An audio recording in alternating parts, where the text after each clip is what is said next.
face to face with the man himself, Otunba Dr. Mike Adenuga Jnr.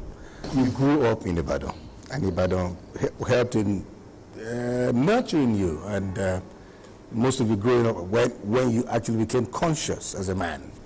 What do you remember about your growing up years in Ibadan? Pleasant memories, honestly, pleasant memories. In our time, you know, we didn't have armed robbery, drugs wasn't much of a problem. And having grown up in a family, the last out of 5 children, you know, grew up. Pleasant memories, nice. I went to Ibadan Grammar School.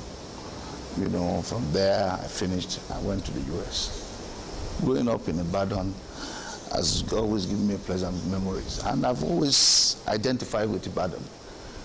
I have a home in Ibadan, I have offices in Ibadan, I'm always in Ibadan. I'm an Ibadan boy. That's great. Now, would you like to let us into those you grew up with? Quite a number of them. One of my classmates was there today. You know, we grew up together. And a few of the people I probably would mention that you will know, they were my seniors in school. You know, but I grew up with the likes of the Oredein children, the Lalays, you know, the Oni and Sons in Ibadan. And of course, you know, one of the guys that was quite prominent there today, one is Yaka, this is a pharmacist. We were roommates when we were at the university in Oklahoma. We shared a room together for 1 year. Now, you're big to you hate to be called rich. You always say, God, you're blessed. So let us stick to that. Yeah, thank you. Now tell me, how did this journey start for you? Well, the journey started when I came back in 1974. And when I came in 1974, there were a lot of opportunities. You know, probably I came in at what I want to call the right time. Then you had the Udoji Award. Then you had a lot of things, you know, a lot of vehicles coming into the country without the air conditioning, without stereo. So there were opportunities in those areas. And when I came back, I decided that let me start importing car stereos because cars were coming in without stereo. So also, to be able to combat the issue of theft, we started importing removable car stereos. And as you know in business, one thing leads to the other.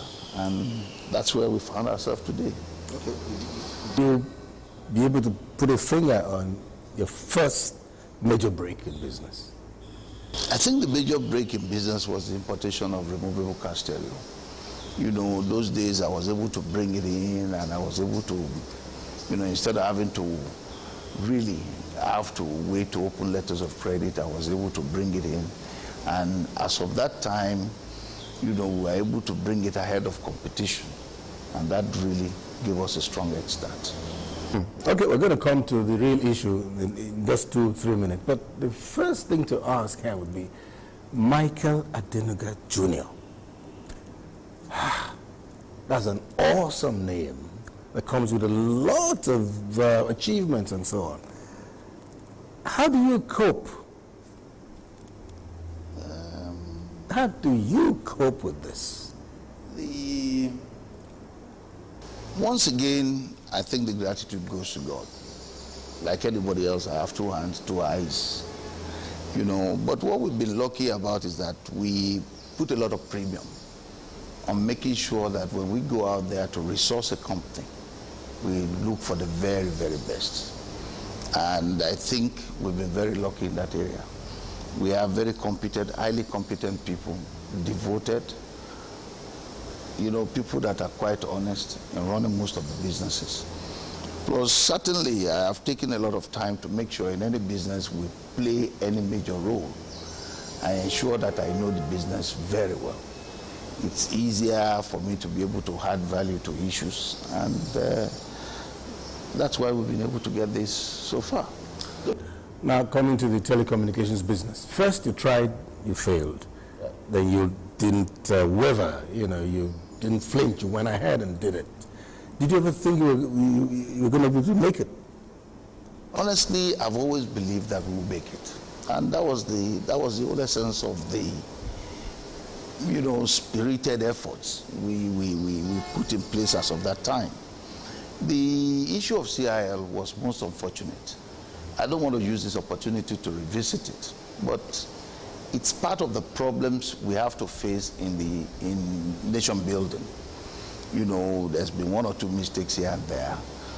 But if, because one or two mistakes have been made, if there are one or two problems, if people like me will shy away from those issues, the question is, who then is going to do the business in Nigeria? Somebody has to do the dirty job. But probably Adenuga is supposed to be everybody's donkey. But listen, the issue here was that CIL, we went there and we told ourselves we are not going to leave the bidding room without a license. And we drove the price to 285. There was no question about that at all. And luckily for us, we found the money. We were able to find the money. Along the line, there was a mistake. The frequencies given to us, the frequency was litigious. And it was earlier given to somebody who went to court and whatever, trying to reinstate his rights. And on the very day, it was a final day to make the payment, somebody made a call to BNP Paribas in Paris and told them, gentlemen, the license you are about to finance is a litigious license. Of course, you're talking of $285 million. Naturally, everybody developed cold feet. The next thing we started doing was calling our contacts at NCC, brainstorming and saying, look, what do we go? Where do we go from here? What do we do? The only alternative left for us to be able to salvage the situation as of that time was for us to remit the entire sum with a caveat into the account of NCC at Chase Manhattan Bank in New York, saying that please keep it on their account till we are given a fresh license. And we kept the money there for three weeks. And we made a lot of appeal, a lot of contacts and what have you. But honestly, with gratitude to God and with gratitude to this government, I mean, I know the workings of government fairly well. With gratitude to God, with gratitude to this government, today we have a basket of licenses. I think what happened was not personal, because he had it personal. Listen, the government, if they don't want us in the business, there's nothing we can do about it. And for us, we've always realized that we have to go into this business. I'd always wanted to go into this business. And we said, look, the only way to do is it's a big business. As you're well aware, big business doesn't fight government. They work with government, and that's what we try to do. And luckily, I think he ended up well. Now, there's been much talk about the company being a wholly Nigerian company, basing most of its operations on homegrown systems. You want to expatiate on this? The Globacom itself is an homegrown world-class initiative to address the issue of telecommunications in Nigeria. And it's largely, you know, it's 100% Nigerian, it's indigenous. Most of the staff of Globacom, they are Nigerians, driven by Nigerians. And we believe that we should meet the customer's expectation in a very affordable manner. And that's why we've deployed the latest state-of-the-art technology, you know, and that's why we introduced the per second. The per second billing itself, as you are well aware, is that billing that makes it exact. You talk for 5 seconds, why round it up to the next 1 minute? You talk for 5 seconds, you are billed for 5 seconds. A call drops, it takes 2 seconds for the call to drop, you pay for 2 seconds. Now, you can make a quick GSM call for as little as 4 or 5 naira. Just make a quick call to your wife and say, look, sweetheart, I'm home in 30 minutes. For as less than 4 or 5 naira. And I think that's what Nigeria wants. As you are well aware, Globacom is Nigerian. The brand itself is Nigerian. The aspiration of the brand itself is to meet the yearnings of Nigerians. And that's the focus. That's the driving force. This is a very special one. You're not operating in a different environment from the initial operators. How do you think you're going to be able to surmount the problems, power cuts, and related problems that some of them are giving as excuses. What do you think you have that's going to be different to be able to attack all of this? There's nothing we have ahead of competition. Those challenges they are facing, we are also facing them. And the only thing I can tell you is that our determination to be different, our determination that, listen, at whatever cost, we'll provide it for Nigerians at affordable prices. And I can assure you, as much as possible, we will not give Nigerians excuses. Now, you have to build your cell sites, you have to put 2 generators, you need to do everything on your own, the infrastructure is not there. But I guess what we also have ahead of everybody is that we are Nigerians. We've played actively in all key segments in this country. We know this country absolutely very well. We know Nigerians, we know the yearnings of Nigerians. And the Globacom proposition is a huge, well-focused proposition, founded on the basis of satisfying that Nigerian customer. Some challenges, but I can assure you, we'll try to do better than competition. Now finally, how do you relax? You have a lot of work on your shoulders.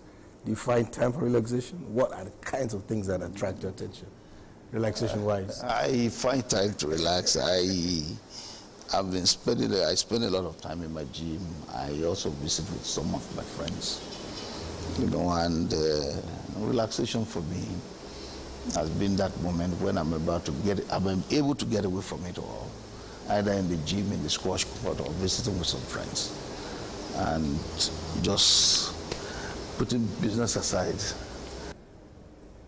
And this is for the road, and that's the end of it. One very special word for those Mike Adenuga Jr.'s lurking in the corner. What should they do? What shouldn't they do? What I think they should do is a combination of so many things. First and foremost, whatever business you are in, you must know your business very well. In business, well, you talk of occasionally being able to strike it, but you don't get too far relying on flukes, you know. First and foremost, try to know your business, try to know it very well, and you have to work hard at it very, very well. You have to close market. Business, it doesn't work well on its own. You have to close market from one stage to the other. And of course, you pray to God, and I beg for God's blessings. And I think by God's grace, those potential Mike Adenugas looking around the corners, I think they'll get there. Let me congratulate you again. Thanks a lot. I'm saying the minds of all Nigerians whose lives you touched. And we pray for abundant health and long life for you. Prosperity is for us. Because you're already prosperous. Thank you again. Thanks a lot. All right. Thank you.